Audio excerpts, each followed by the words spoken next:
It's my real honor and pleasure today to welcome to Harvard Law School Ambassador Alan Wolff. Ambassador Wolff, as many of you know, has had a unenviable job the last couple of months, but he's done a terrific job balancing all of the competing interests as the trade system has undergone much tumult, disruption, but also a genuine discussion about reform. And I can think of no one better today to speak about the theme that he's going to be addressing, which is testing the resilience of the multilateral trading system. But before I welcome on stage, let me tell you a little bit about Ambassador Wolff. He holds a degree from Harvard College, so welcome back to your alma mater. He also has a law degree from Columbia. He began his government service at the Treasury Department, where he was the director for the Office of Multilateral Trade Negotiations. He also was involved in discussions with the IMF, the World Bank, the OECD Development Assistance Committee, and he participated in the drafting of the Articles of Agreement for the African Development Bank.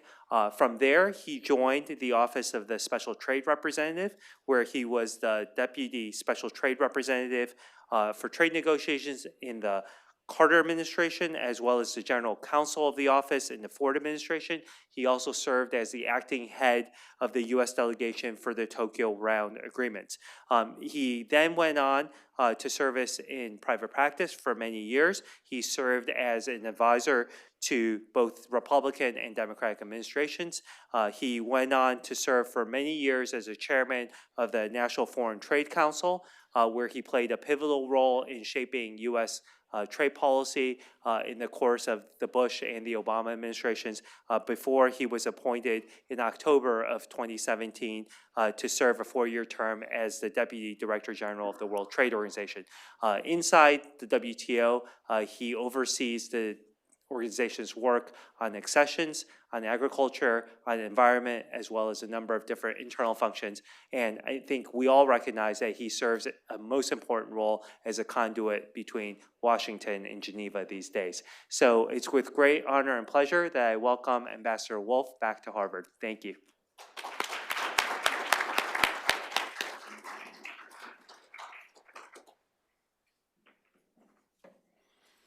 Thank you very much to Professor Mark Wu.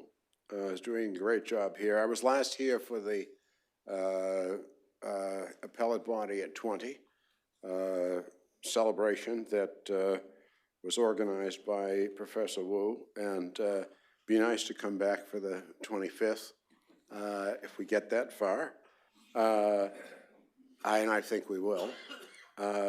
My purpose today is to address the challenges that the trading system faces and its ability to measure up to those challenges. It's increasingly common to read that the end of the liberal international order is close at hand. And by international liberal order, what's meant is really a geopolitical order and a liberal economic order, which consists of the multilateral economic system structure that's 80 years old, and its future has been called into question. The two components were really considered by the founders of the system to be indivisible. There was not a separation between the geopolitical and the economic. The doctrine was first enunciated by Woodrow Wilson in his 14 points. One of those points, the relevant point, was the removal insofar as possible of all economic barriers and the establishment of an equality of trade conditions among all the nations consenting to the peace and associating themselves for its maintenance. So that concept was embraced by all the participants at Versailles and implemented by none. The ideal didn't die, though. It had really been carried, that flame was carried literally by Cordell Hull. In the 1930s, he said, he was Franklin Roosevelt's Secretary of State. He said, when war came in 1914, I saw that you could not separate the idea of commerce from the idea of war and peace. I reasoned that if we could get a freer flow of trade, freer in the sense of fewer discriminations and obstructions, we might have a reasonable chance for a lasting peace. That was in the 30s. It was an idea picked up by Churchill and Roosevelt at Argentia Bay in their Atlantic Charter. They put out 6 points in 1941 in August. And a few months later, on January 1st and 2nd, 1942, there was, those points were subscribed to by 26 countries in a group that President Roosevelt, with the support of Prime Minister Churchill, dubbed the United Nations. That was January 1, 1942, the first use of the term, as far as I know, of United Nations, subscribing to the Wilsonian point of the link between peace and, so the geopolitical part of things, with a liberal international order. That thread of linking peace, the geopolitical side, with the multilateral trading order came through the Bretton Woods system, the International Trade Organization, which, while it was not put into effect, was succeeded by the GATT, and it was a core issue. Trade for peace was a core element of U.S. foreign policy for the post-war period until it disappeared altogether. There's another place where it came into being, and that was in an agreement between the region of Tibet and India in 1954. They put into their joint trade agreement so-called Panchsheel, 5 principles of the link between trade and peace that was adopted unanimously by the United Nations General Assembly in December of 1957. All of that has eroded very largely. There is no major country that is talking about trade and peace currently, linked in the same way as policy that evolved from World War II.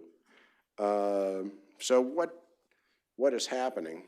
The evidence for the proposition that the geopolitical world order is disappearing, the illiberal international order is disappearing, disintegrating, is pointed to through the rise of populism, the movement in a considerable number of countries towards greater authoritarianism, the large number of armed conflicts around the world, the number of uneasy borders, the challenges from non-state actors, and not least, the changes in the relative positions of competing power centers and potential cracks within long-standing alliances. So that's the geopolitical side, which is considered, which I will not address further, but that's considered to be eroding in terms of the liberal trading, the liberal international order. Then what's happening on the economic order? Long bill of particulars. That it's being eroded by the incompatibility of economic systems of major trading countries, that it's being eroded by unilateral measures, that it's being eroded by differences over what is needed to promote economic development, that it's being eroded by an upsurge in populism, nationalism, income inequality, the absence of political will to liberalize trade further, that it's being eroded by an absence of trust, by it being eroded by increasing concern that trading arrangements are not mutually beneficial, that it's being eroded by an absence of consensus in the WTO as to how to move forward, and a proliferation of bilateral and regional trading agreements as opposed to multilateral agreements.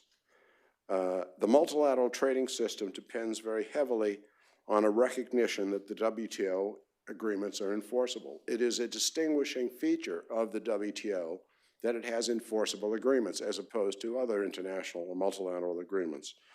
It depends very heavily on voluntary compliance, but it's voluntary compliance that's backed up with working dispute settlement,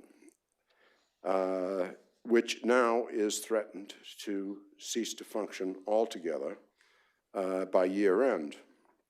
And I'll revert to that. Now, faced with all of that, I am nevertheless convinced that the multilateral trading system will in fact endure, that it will be improved, and that will in fact thrive. And I want to list 8 reasons why I think that's the case.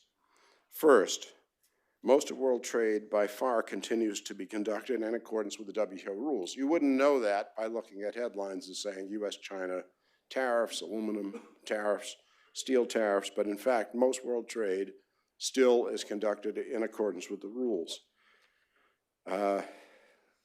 Unfortunately, with every positive point, I will have a counterpoint. Much depends upon a lack of contagion, a lack of emulation. And when every time an international agreement is canceled, it becomes actually easier to cancel the next one. And we've seen that in a couple of instances. Number 2, world trade is growing, not shrinking. The WTO withstood the 2008 crisis. The multilateral trading system withstood the crisis. Counterpoint. The WTO anticipated world trade growth at 4.4% in 2018. Those numbers have constantly been revised downward. The current forecast for 2019 is 3.7%, but nevertheless, positive growth. World trade is still growing. Number 3, not one of the 164 countries have said that they have given notice that they're leaving the WTO. On the contrary, 22 countries are in the queue seeking to join it. It's my happy responsibility to actually work with the Accessions division. They report to me on the countries coming in, and that's a reason for optimism. Counterpoint. You can't ignore the fact that there's an occasional tweet. One that said, if they don't shape up, I would withdraw from the WTO. When the President of the United States, founding country of the WTO, says that, you cannot ignore it. And the US has tabled a number of criticisms of the WTO. Number 4, the solid work of the WTO's committees continues unabated. And the United States is very active in all of those committees and supporting them strongly. Counterpoint, WTO is far from perfect. Transparency doesn't exist to the extent it should. There's work to be done. Number 5, the dominant theme about among WTO members is to make the WTO better, stronger, not weaker. That includes the United States, to reform it, to make it more responsive to longstanding as well as new issues generated by technologies, driving a rapidly evolving world trading system. So WTO reform is, in fact, the dominant theme in Geneva at present. It was called for in Buenos Aires by Lighthizer, US Trade Representative, when he was in Buenos Aires in December of 2017. It was picked up by French President Macron. It was picked up by the G20 trade ministers, as well as the leaders. There are reform efforts led by a trilateral group, which is Japan, the United States, and EU, with respect to a number of issues. A group of 13 convened by Canada in Ottawa that meets regularly. Proposals from countries like Honduras, an EU-China joint effort at collaboration on reform, deliverables expected by the June 2019 Osaka G20 meetings. There was a pledge at Buenos Aires in December of 2017 to fix, finally, fishery subsidies. Fishery subsidies are a major problem. It's not only the world's oceans that are suffering. It means that when you look at why there is piracy from Somalia, the livelihoods of those fishermen were taken away by factory ships that are heavily subsidized that took away their fish. The fishermen turned to piracy. So there has to be something done. There's a pledge to get an agreement limiting fishery subsidies by December, and there's a major effort underway in Geneva currently to get that done. It's a 20-year negotiation, but it's showing some promise for the once. Joint initiatives formed by countries, not all the same groupings, but countries representing 3/4 of global GDP at Buenos Aires said, we're going to work on e-commerce, we're going to work on micro and medium and small enterprises, we're going to work on domestic regulation of services, and we're going to work on investment, and we're going to work on seeing whether participation by women in world trade can be enhanced. A proposal has been put on the table for transparency. Now, a counterpoint to all of that good news, outcomes are far from certain. We're not there yet. Number 6 out of 8, while the functioning of the WTO's dispute settlement system is headed for an impasse, no member has said that it wishes the system to end, and intensive work has begun to find workable solutions to issues that have been raised as to its opposition. Counterpoint, there's really a substantial gap still between what the United States sees as the problems and what other countries see as potential solutions, but work is underway. Number 7, perhaps the most compelling reason for optimism is that conflict-affected countries see the WTO the same way the founders of the international trading system, multilateral trading system, saw the multilateral trading system. It's a path to stability and peace. And counterpoint to that, that view is held dramatically by those who most recently have acceded and by those who are in the queue at the door seeking to accede. It is not something that appears to be the policy of the dominant players, the largest trading countries. 8 and last, countries have interests that are best served. Countries have interests that are best served by membership in the WTO. It's a matter of pragmatism. It's not just that David Ricardo told them that this was the best thing to do. They have economies in which folks want to trade, and trade rules are required to supply sufficient certainty to allow international commerce to flourish. So it's about economic well-being. It's very practical, and it's really not based on theory. Counterpoint, members don't always recognize the need to conform their conduct to their longer-term interest in the maintenance of the global trading system. In other words, the United States over time, in its view, at least, and I think accurately, contributed more than simply an exchange of concessions. It didn't say, if you take some of our chickens, you know, we'll take some of your beer or whatever. It was more than simply trade negotiators working for individual commercial gain, product by product. It was about contributing something extra to make the system work. And the question is whether that will take place. And it's an open question. It is a question for the EU and China and the US and others going forward. Will you contribute more than just something for your commercial interest in order to make the system work? That's true of, say, fishery subsidies too. But reasons for optimism, there's a trade imperative since the beginning of time, pretty much.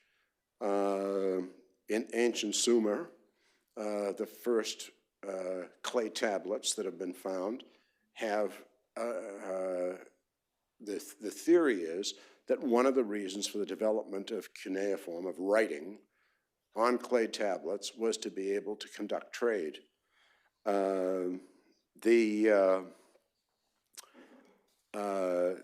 Trade is needed for a large variety of reasons. Efficiency. Autarky doesn't work. I was in Uzbekistan 2 weeks ago, and the ruler of Uzbekistan for 16 and a half years believed in zero trade. Uzbekistan is double landlocked, meaning that the countries on its border also do not touch the water. What that leader felt was the answer was total self-sufficiency. It didn't work. So autarky is not a good policy choice. So countries do trade because of efficiency. Advances in technology is an irresistible force.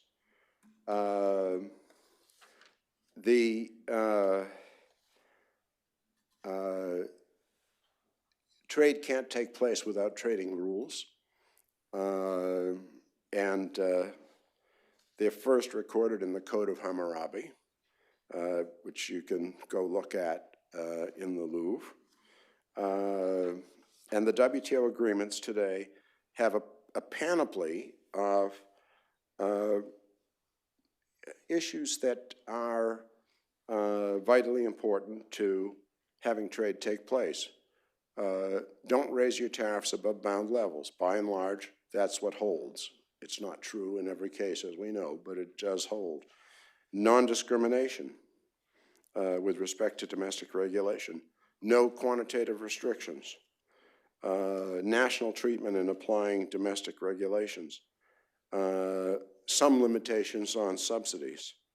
Notifying standards, which in draft, standards are notified and comments are taken into account of other trading countries. Providing transparency and implementing adverse findings of dispute settlement panels.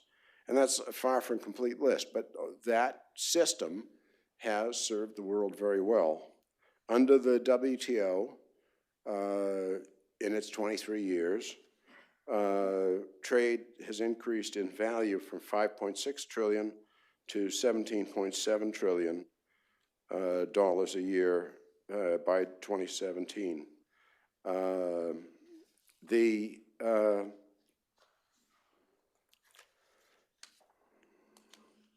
If the trade facilitation agreement is fully in effect, costs at the border are to be estimated to be reduced by another 14.3%. That swamps all tariff levels on average around the world.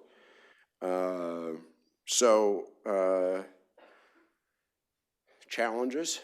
By the end of the year, the appellate body will cease to function unless a solution is found. There are 3 members. It takes 3 members to make a decision out of 7. 7 exist. The U.S. is blocking appointments. There's a strong risk, if there is no solution, to a resort to self-help. Namely, we just want a panel. The other side says we're appealing. The first side, the U.S., let's say it's U.S. and China, the U.S. says, well, wait a minute. You know there's no appeal because the appellate body isn't functioning. And the Chinese side says, who did that? And the U.S. says, well, we're retaliating. And the Chinese say, well, we're counter-retaliating. So what happens in the absence of working dispute settlement is a high risk of retaliation and counter-retaliation. Countries are thinking of what to do when the appearance of a cliff occurs in December, namely you only have 1 member left, can't make any decisions, no appeals are possible, and so there are plan Bs around. One would be recreate the whole system without the United States. That's something that's out there that's floated. Or just accept every panel as binding. It is not clear that there will be a single solution as an interim. And by the way, the crisis is not quite as dramatic as one might think, because the appellate body, by its own rules, is the members serve on any case that they already were seized with, and they're full up. So throughout 2020, there'll still be the same folks who you think were out of office a few years earlier are still going to be there deciding cases that they were seized with before the system ceased to take new cases. The crisis is not existential for the WTO. There will be fixes, and there may be a solution. David Walker, very talented ambassador of New Zealand to the WTO, is acting as a facilitator, talking to those who use the system of dispute settlement to try to come up with solutions, and I think progress will be made. So this unique attribute of the WTO, enforceability of rules, is extremely important. It's not, in any event, going to disappear in the near term. Last week, a senior White House official said that the greatest threat to the multilateral trading system, and this is a statement with which I agree, is inability to adapt to current circumstances. If you want to just encapsulate what the challenge, the first major challenge is for the WTO, it is adaptation to current circumstances. The WTO has to be able to formulate new rules as needed with respect to the current challenges it faces. In conclusion, once the Uruguay round was concluded in 1993 and implementation went forward, and there was an attempt at a new round of negotiations called the Doha Development Agenda, there were a number of things that were accomplished, in fact. The Trade Facilitation Agreement, which is important, the the prohibition on export subsidies for agriculture, which is important, and the expansion of the coverage of the Information Technology Agreement, which is also important. But once the Doha Development Agenda seized up, failed to move forward in 2008, countries and businesses began to turn their attention elsewhere, to bilateral and regional agreements, to other arrangements. There was a period which was a pretty low point in the history of the WTO and the multilateral trading system until the new administration in the US came along. And there is now that's not me applauding any particular trade restrictions by any means, but there is the reaction to the fact that the US has put on the table a number of complaints, has been, as I mentioned, that other governments, including the EU and China and others, and the G20 have said there has to be change. And there is discussion of potential reform for the appellate body, and a spirited discussion on differentiation. One of the things the US complained about is 120 of you, members of the WTO, out of 164, you claim developing country status because it's self-designation. Well, Singapore, for example, has twice the per capita GDP of the United Kingdom. So the US says, well, wait a second, why do you get special and differential treatment? Not Singapore, but all of you, including some rich Middle Eastern countries and a number of other relatively well-off countries. You're not the same as Chad, Benin, Burkina Faso, and Mali. you actually don't deserve up front, before any negotiation starts, the notion that you're going to get something preferential before we even talked about what it is we're talking about. And there's, as I say, a spirited discussion in Geneva about that. The joint initiatives are a very positive development. But what I'd say is less noticed, but I see it because of my responsibilities with respect to the Accessions division, is the countries that want to come in and why they want to come in. The last two members to come in 2015 were Liberia, which had suffered from Ebola and a civil war, and Afghanistan, and its problems don't really need to be articulated. Everybody knows them. And they are very enthusiastic about the WTO. They are evangelists for the WTO. And a line has formed at the door of countries that desperately want to come in, including Comoros, Sao Tome and Principe, Somalia, Timor-Leste, Ethiopia, South Sudan, Iraq. They're countries that want to have a chance at peace, which means their people have to be better off. They need economic development, and they see reform. The essence of joining the WTO is domestic reform. They see reforms and integration into the world economy as a path towards peace.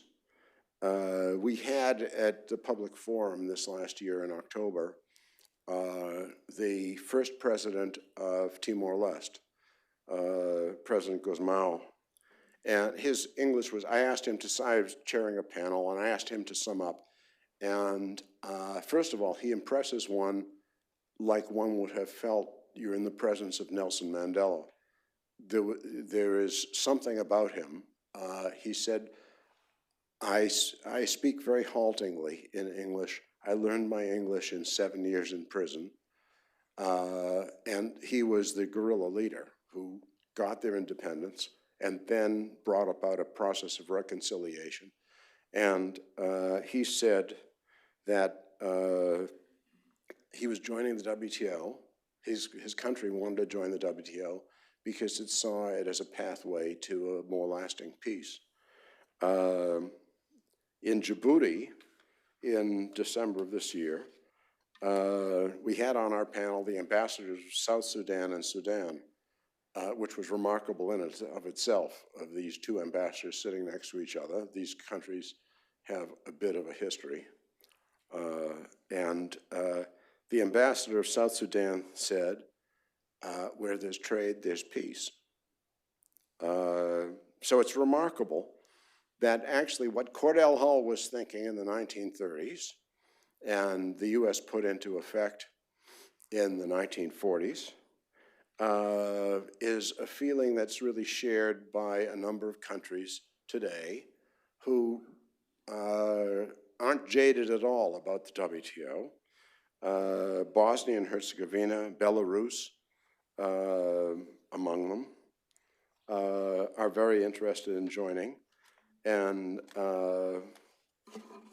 they made a decision, including, as I mentioned, Uzbekistan. You stand in Tashkent and Samarkand on the Silk Road, and you know that trade was there for millennia, and it will be there for millennia, probably.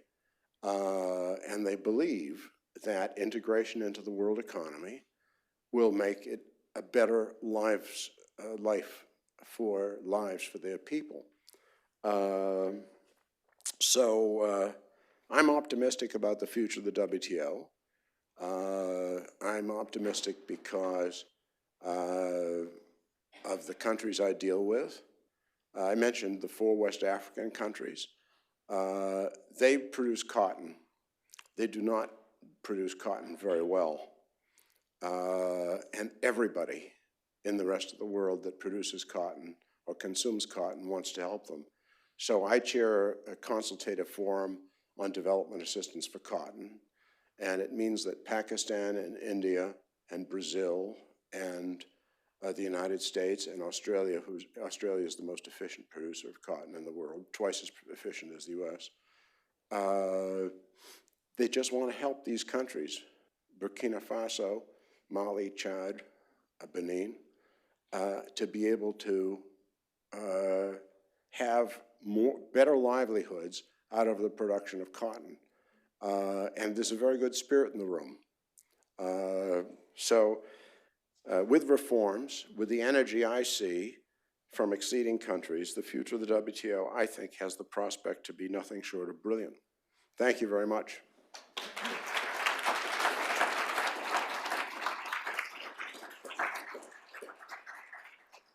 Happy to try to answer any questions, if there are any. If you have a question, if you could please wait for the mic and identify yourself. Hello, Christina Davis, professor in the Department of Government. Thank you so much. This is really encouraging to hear from you, and I hope that you are right. We will be back for a 5-year, 25th anniversary of the WTO.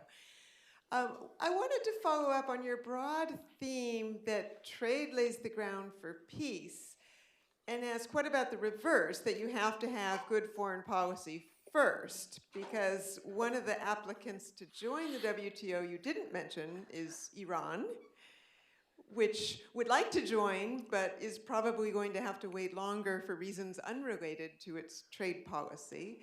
And it's not the first to have foreign policy used as a card to delay when they get to join. China was going to join the GATT in 1989 and had to wait after the Tiananmen massacre. So what is the appropriate role when evaluating countries trying to join the organization in terms of non-trade issues, especially as this organization is such a powerful tool to shape cooperation and a liberal order?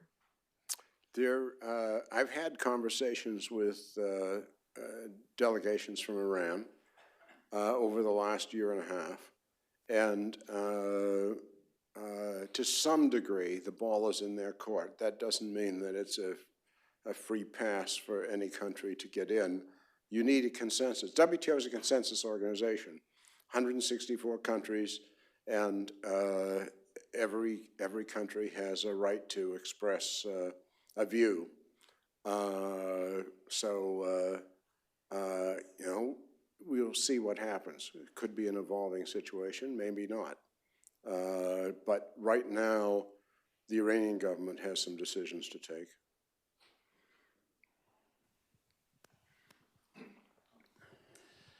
Thank you very much. Paul Sheard, Senior Fellow from the Kennedy School, Mossavar Rahmani Center. One country that you didn't mention in your talk, which was very informative, by the way, was China. Could you talk a little bit about how China operates within the WTO, what sort of philosophy, contribution it has, and particularly in the context of, you know, the apparent sort of pullback of the support of the previous benign hegemon, the United States, for that organization, how that rebalancing is taking place, and, you know, can we look to China to, as they've indicated in, you know, some of the high-profile speeches from the president and others, to really be the sort of flag bearer trying to underwrite the liberal international order in the future? China is, in one of the areas I deal with, a major supporter and participant. That's the accessions process. Very active on that side of things. It is,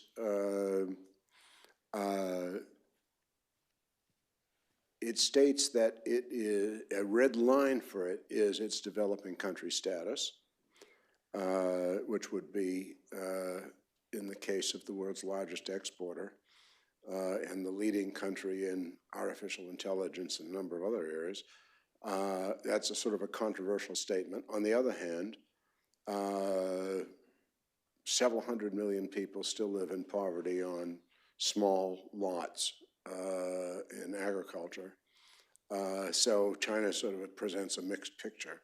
As to how it conducts itself, it considers itself a developing country. It expresses solidarity with developing countries.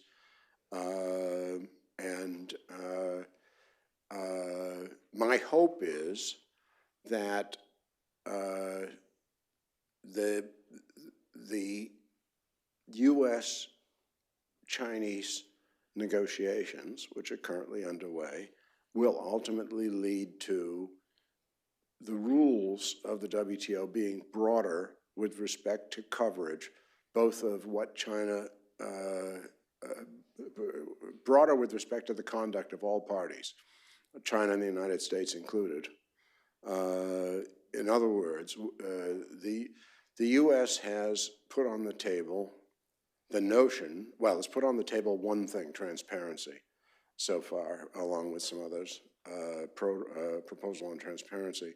But there are other things that the U.S., EU, and Japan have said they would put on the table, which are rules on domestic industrial subsidies, rules on state-owned enterprises, rules on forced technology transfer, rules on excess capacity buildup.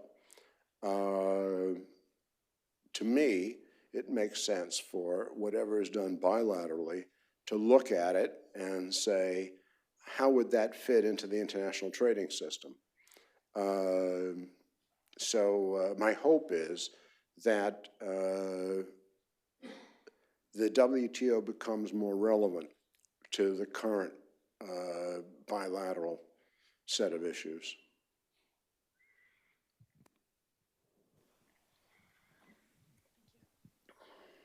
Hi, thank you for your presentation. Sonia Roland from Northeastern University. I had two questions. One is sort of short one, and another is in the vein of the two questions that have been asked already.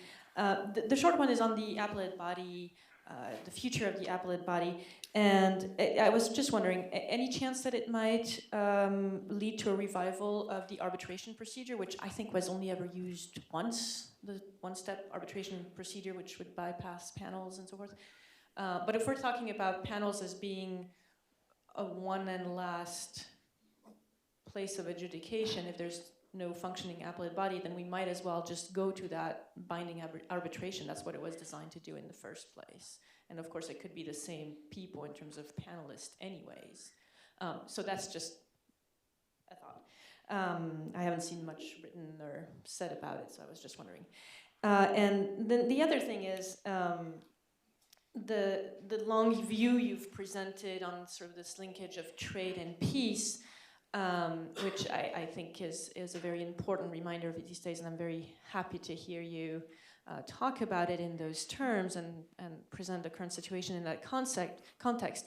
But it's also a quite Western-centric view. And you do, I take your point about a number of acceding countries also apparently subscribing to that view, but certainly there are also some major WTO members, Russia and China come to mind, that don't necessarily seem to subscribe to that view and that linkage, that are pursuing an aggressive trade agenda in the context and intimately linked to an aggressive geopolitical agenda.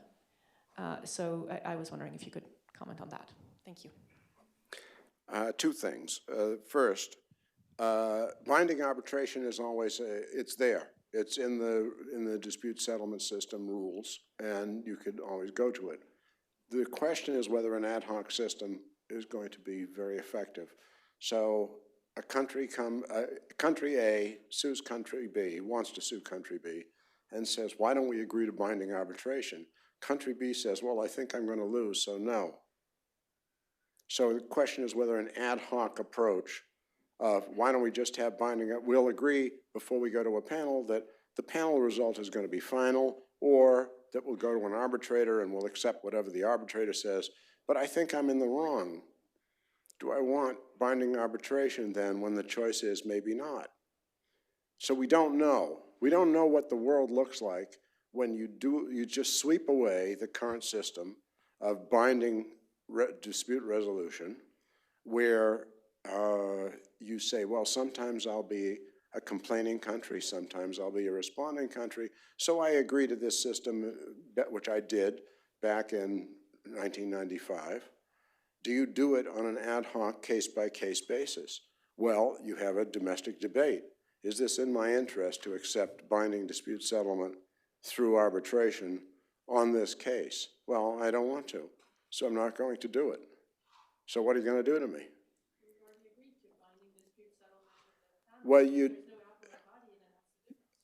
Well, the fact is, I'm saying if the current system freezes up, do all countries, 163 others, say, oh, we have an alternative, we have a plan B, we'll all go to plan B? It is just not clear whether they will. And yes, you can rebuild the system totally based on Article 25, which is binding arbitration, or not. And you don't get consensus, oddly enough, among 164. You don't get 100. I don't think you get consensus immediately under 163. Buy-in of trade and peace.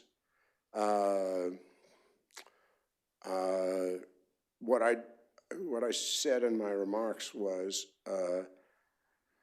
for Timor-Leste, it's clear. For Sudan and South Sudan, it's clear. For major players, it is not clear that that's a motivation for any of them, including the United States. It used to be for the United States for a long time, sort of built into the DNA, built into the genetic makeup of the United States. Are others espousing that? No. And one thing I would say about Russia is it plays a very interesting role in the WTO. It has been very positive with respect to putting proposals on the table to try to compromise differences when it didn't even have a strong economic interest in resolving a problem. I think that there's a belief in Moscow in the multilateral trading system and its value. And we don't look at the politics of any of our members. And there's quite a variety, an enormous variety in terms of the types of governments that exist among those 164. So what we look at is what they're contributing in Geneva. Okay, we have time for one last question, and I know some people have class at 1, so you need to leave. Please feel free. But okay, thank you very much for the inside information. My name is Farouk Martins. I'm the Chief Consultant for RSI Enterprises. My question has to do with something Indira Gandhi said a long time ago, that developing countries do not want foreign aid, they want trade. You cannot go to the World Trade Organization to negotiate foreign aid, but you can go and negotiate trade. Do you think by the fact that most of the developing countries are not included in some of the World Trade Organization, that they've been actually kept down and they've been shortchanged? I'm sorry, the last sentence. Shortchanged. Whether they've been kept down because they're not part of the trade organizations. Those who are not in. That's right. Already, whether I don't know that they're being kept down. They have no rights, so they're not raised up. I mean, a question is, if you said to the United States, what's your position if you were outside the WTO? The fact is, you have no rights. Anybody can do anything they want to your trade, and they do. And the U.S. response would be, we're muscular, we're strong, we have a number of ways of responding, but it's not a very healthy thing to be on the outside. Now, with respect to the countries coming in, there have been instances where they have suffered terrible discrimination. And not just when we say developing countries, not just in Africa, for example.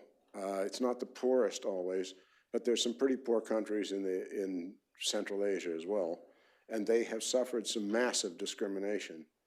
And they adjust by diversifying their trade, dealing with, let's say, better actors, such as the EU, but they have no rights, and it's not a good position. It's not a good place to be.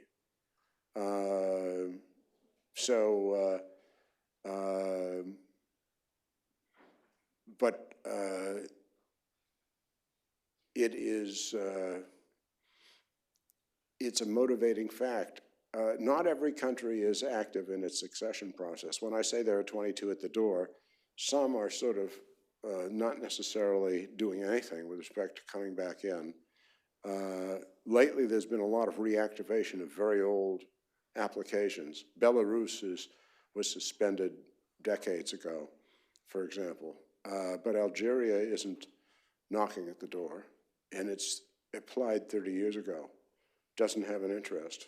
And I've not talked to any Algerians, so I don't know what their thinking is.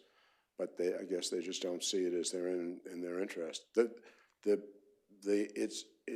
It's a painful process to join because it involves enormous amounts of domestic reform. In the case of China, some 10,000 laws and regulations had to be changed in order to get in. It was a long, hard process. Russia was a long, hard process too. And it may be that, depends on the government of the day. And accessions, there's a coup someplace, and the process of accession is just put on ice as the new government thinks about what it ought to do. I don't see them. They're not necessarily discriminated against, but they can be. It's a very vulnerable position to be in, to have no rights, other than you negotiate bilaterally, and you have if you're a developing country, chances are you don't have any leverage to get a good deal bilaterally. Thank you.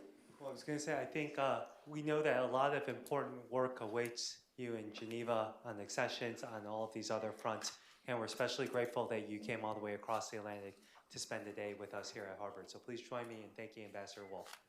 Thank you.